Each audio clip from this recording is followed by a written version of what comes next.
move on to this one because I really wanted to get into this Patriots-Eagles game. So, first of all, I'm seeing a lot of people panicking about Jalen Hurts and the Eagles offense and panicking about the fact that Philly only won this game by 5 against New England. Listen, first of all, winning the NFL is hard. Winning on the road is even harder. Winning on the road in tough conditions with rain is hard. Winning on the road in tough conditions with a loud crowd who's there to see the greatest quarterback ever being honored is even harder than that. I'm not that concerned about Philly. Who I really wanted to get to was old Michael McCorkle Jones. Old Mac Jones, who all the world, everybody knows I'm not one of the biggest Mac Jones fan, and fans really haven't been since he came into the NFL in 2021. 15th overall pick out of the University of Alabama. And Mac Jones, you look at his stat line, you're like, oh, man, he looked good. Look at that, 35 of 54, 316, 3 touchdowns, a passer rating of 91, well above average. It looked good. Mac Jones. Oh, here we go. Mac Jones, it's a new day in Foxborough, and it's a new day for the New England Patriots, and hey, mate, they just may make the playoffs. First of all, I want to move the mic back and forward a little bit so you can hear. I want to give a good golf clap. Congratulations to Mac Jones for looking like an actual NFL quarterback. Took you long enough. Been waiting since his rookie year. Your rookie year. Welcome to the party. About time. Okay, this is, you know what? I said we move carving up the context to Wednesday, but you know what? Screw it. Let's just go and get into carving up the context right now. Here we go. Roll the music.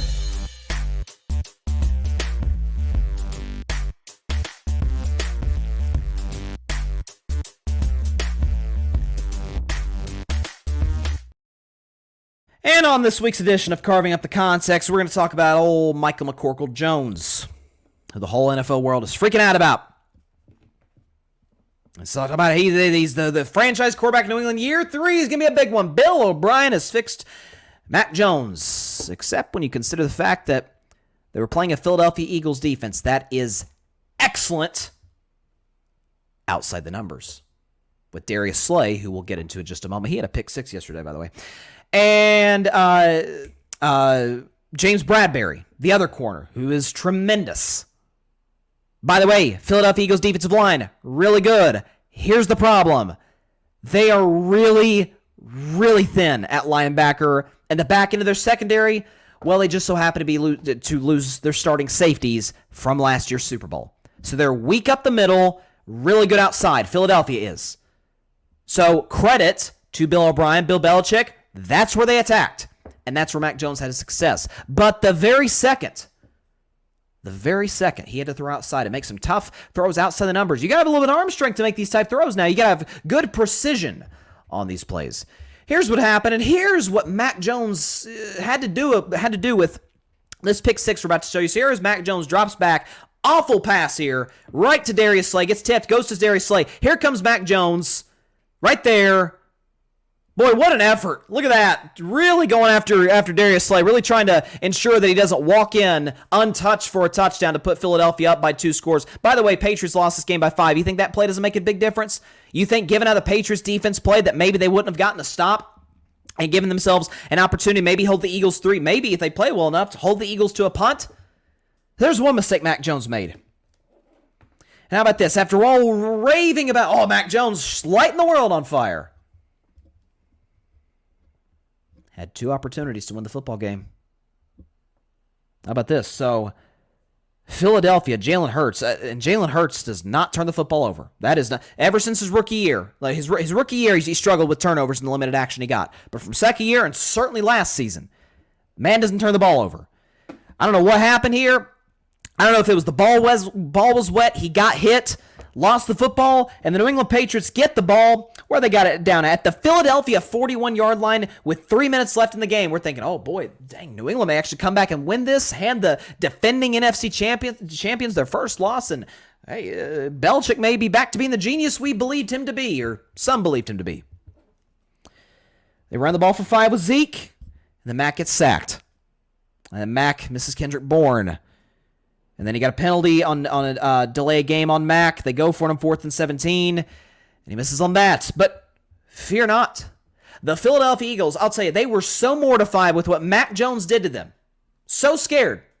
They get the ball back in good field position. It looks like they're going to go 3 and out and pump, but they say, you know what? We're either going to end the football game right here, despite the fact their offense has been pretty darn atrocious in the second half. We are going to go for it on 4th down, say either we end the game here or we know our defense is going to stop Mac Jones at the end. So they go for it. They don't convert. Jalen Hurts misses Devontae Smith on that play. And here's Mac Daddy Jones. Got the ball at his own 44 with 1:48 left. Plenty of time. Over 100 seconds left. And the Philadelphia Eagles get the stop. So, any other quarterback, Mahomes and Burrow, heck, let's not even look at the elite top tier guys. Let's think about a guy like a Kirk Cousins who had a rough afternoon yesterday against Tampa Bay. If Kirk Cousins let's play the video again, threw a pick six to Darius Slay, and the reason it was a pick six is because he did not make a single effort to make a tackle right there. He's like, just let him run by. If that happens, and then his defense gets a turnover, and then a turnover on downs around midfield with plenty of time left to win the football game, and he doesn't convert, misses some open receivers, yeah, we're probably bagging on Kirk Cousins today. By the way, there was when New England scored to get it to, I think it was 25-20 at that point. They shouldn't have gotten any points that drive if Hunter Henry doesn't make what was SportsCenter's #1 play of the day. It's a simple little slant route for Hunter Henry at a big game yesterday. Mac Jones completely misses him. He's wide open. And Hunter Henry, who actually saw play in college at Arkansas against my Vols, Hunter Henry makes an incredible one-handed catch to keep the drive going, and New England ends up scoring.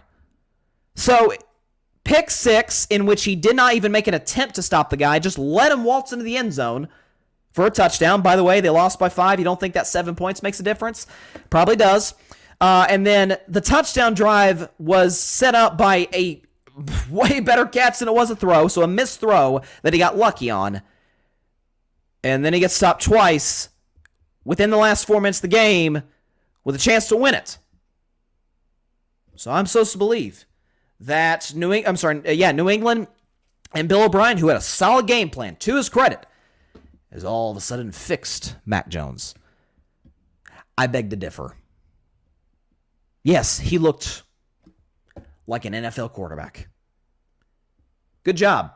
But I don't think this is something that is exactly sustainable for the Patriots. By the way, do they go to Miami next week, or is that a home game? I think that's a home game next week against the Dolphins, who Belichick literally cannot beat over the last few years.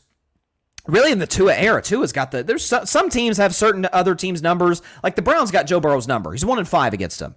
Tua's got the Patriots' number. I don't know what his record is against them, but it's got to be pretty darn similar to what the Browns' record is against Burrow. So they host the Dolphins.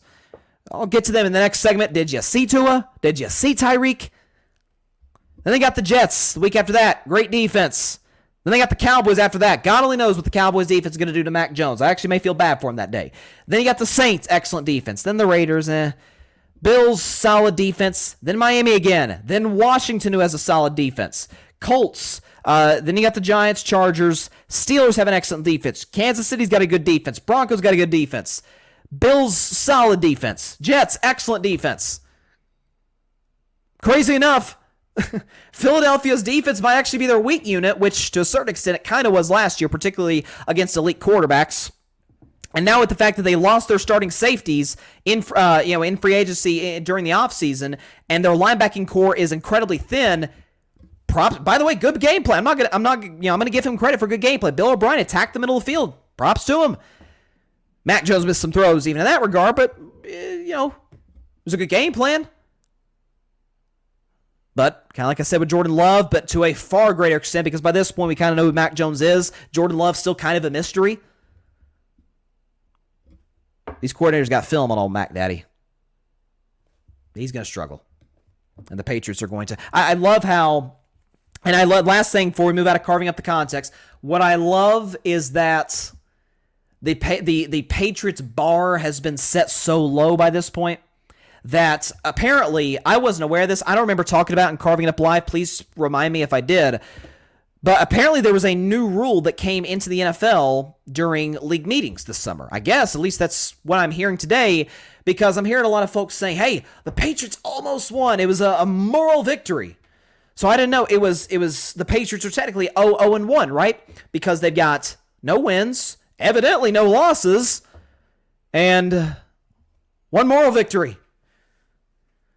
Completely ignoring the fact that Bill Belichick is now 25-27 without the guy who was honored yesterday in New England, Mr. Tom Brady. I'd be lying to you if I said it didn't take just a little bit of joy in that. And I'm a Brady fan. It was hard to root for the Patriots because I was never a Belichick guy, but I loved Brady. But ever since he left, he's kind of stuck with Mac. And he hasn't had a whole lot of success with Mac or with Cam or with even Bailey Zappi. So the evaluation of Mac Jones' performance yesterday completely lacked all honesty, all objectivity, and all context. And that is what we do here on Carving It Up. We carve up the context. Thanks so much for watching the show on YouTube, and be sure to go click that big red subscribe button and check out the other clips and full shows from Carving It Up Live, as well as our other incredible content creators here on the Grid Network.